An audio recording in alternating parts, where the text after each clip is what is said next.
Encore dans le chapitre 2, Fatou Diom soulève quelque chose de très important. Comme d'habitude, ce livre est, je sais pas. Vous qui n'aimez pas la lecture, là, vous faites comment pour ne pas aimer la lecture des livres? La lecture transforme, la lecture guérit. Voilà. Rejoins notre communauté, rejoins notre club de lecture, ok? Dans le chapitre 2, elle soulève encore quelque chose qui m'a beaucoup marqué, qui nous a marqué dans le club de lecture. Je me rappelle des discussions. Elle dit ceci, n'est-ce pas? Il y a l'histoire de Sankele, une femme qui a refusé, de façon globale, qui a refusé d'attendre 2 ans. Soit en fait, qui a refusé d'attendre 2 ans pour être avec son nom. Elle a préféré sa vie. Au sein du club de lecture, on a beaucoup discuté et au finish, avec un peu de recul, je me rends compte que la fille n'a pas été hypocrite. La fille n'a pas été hypocrite. Fatou Diom le dit. N'oublie jamais que chaque miette de vie doit servir à conquérir notre dignité. N'oublie jamais que chaque miette de notre vie doit servir à conquérir notre dignité. La dignité ici, c'est quoi, ma légende? C'est la valeur propre que l'on te doit par respect, par ton rang social, etc. C'est cette valeur propre que tu as. Sankele était la promise. En fait, on lui avait proposé un mariage, quelque chose comme ça. Elle devait donc attendre 2 ans avant d'être avec son homme. Elle a préféré refuser. Nombreux d'entre nous devraient accepter. Parce que ici, dehors, le mariage est dur. C'est ce qu'on nous fait comprendre. Que l'homme est difficile, c'est monté, c'est descendu. Vraiment, j'admire le fait que Fatou Diom ait dénoncé cela. J'apprécie le comportement de Sankele. Pourquoi? Parce qu'elle n'a pas été hypocrite. Plusieurs personnes vont accepter cette vie.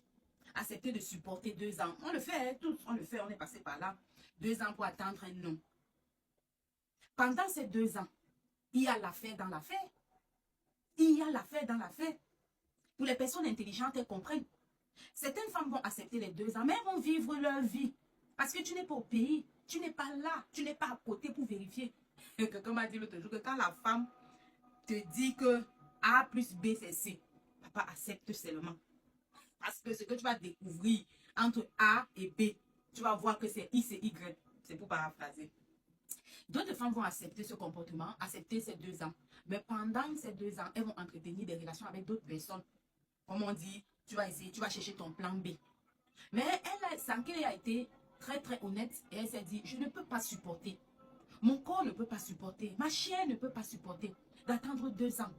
Une autre fille va dire que j'accepte. Mais elle va aller à côté se soulager. Elle va aller à côté vivre. Elle va aller à côté mener une autre vie. En attendant, le monsieur qui va venir 2 ans.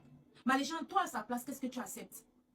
Est-ce que tu acceptes de supporter les 2 ans et mener, sachant que tu ne peux pas, toi, te priver de certaines choses, de certains plaisirs?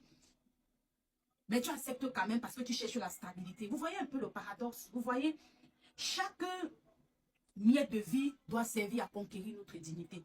C'est le moment pour moi aussi de faire un flashback sur ce qui se passe sur la toile aujourd'hui avec les sextapes, les vidéos, la vente du piment, beaucoup de choses.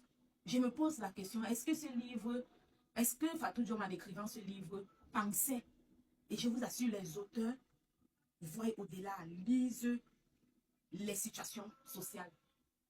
Est-ce que ce comportement que nous, les jeunes, affichons aujourd'hui, sert à conquérir notre dignité? Est-ce qu'on peut encore dire, avec tout ce qui se passe sur les réseaux sociaux, qu'il y a des filles dignes dans ce pays? Et j'ai apprécié le post d'un influenceur qui disait que tout ça, ce n'est que toutes ces personnes-là, vente de piment, machin, tout ça là, ce n'est qu'une minorité des filles dans ce pays. Et j'acclame. J'acclame. Oui, j'acclame. Chacun de nous a des choses dans son placard. Chacun de nous a des choses dans son placard qui n'aimerait pas que cela soit vu, soit exposé. Chacun de nous. C'est pour ça que quelqu'un m'avait demandé que non, Christelle, tu donnes trop de conseils. Je dis que moi, je donne des conseils. Et je partage l'expérience. Je dis simplement ce que je pense. Pardon. Je dis simplement ce que je pense. Et si tu te retrouves dans ce que je dis, gloire à Dieu. Si ce que je dis te booste, t'encourage, te motive, gloire à Dieu. Si ce que je dis t'amène à prendre conscience, t'amène à revoir tes choix, gloire à Dieu. J'explique ce que je comprends, ce que je vis, ce que j'essaie. Pour le verbe, j'en ai. Donc, On n'est pas des donneurs de leçons, non. On n'est pas des donneurs de leçons. Nous aussi, nous sommes dans cette perspective-là. On a des maux, on a des douleurs, on a des souffrances. Il y a des mots qu'on ne peut pas poser un verbe dessus, un mot dessus. Non. On a des mots en train de casseroles. On n'est pas sain, on n'est pas, c'est pas comme si on ne pêche pas. Non. Donc, toutes ces filles, ce n'est qu'une minorité. Et je sais qu'on va prendre, on est dans un contexte où la règle est devenue les cas et les cas est devenu la norme. C'est quelque chose comme ça. On va prendre dans ces filles, peu de filles qui ont fait ce qu'on voit, les SST, qui vendent le piment à Mondovision, partout, qui affirment, qui assisent, qui acceptent, voilà. On va croire que c'est toutes les Camerounaises qui le font. Et c'est ça notre problème. Au point où quand il y a un modèle, une femme qui se démarque, on a du mal à croire. On a toujours tendance à dire que qu'est-ce qu'elle fait derrière. Pourtant, il y a des personnes qui ne le font pas. Ce n'est qu'une minorité. Et je suis convaincue que ces filles ne sont qu'une minorité. Il y a des Camerounaises dignes. Il y a encore des bonnes filles dans cette nation. Je suis désolée si vous pensez le contraire, mais moi j'assume mes propos. Je suis certaine que ce n'est qu'une minorité. Parce que les Camerounaises sont intelligentes. Elles savent, elles connaissent. On a des modèles. Autre chose aussi qu'il faut comprendre, c'est que le fait que cela soit rendu public montre que nous vivons une crise sociétale. Il faut repenser, je le disais encore aux chimistes, il faut repenser l'éducation dans toutes ses formes. Il faut changer de levier. Les communautés, les églises, les familles, les sociétés, les associations, tout le monde doit pouvoir réfléchir, changer de stratégie pour qu'ensemble on puisse recadrer, on puisse revenir, on puisse éduquer.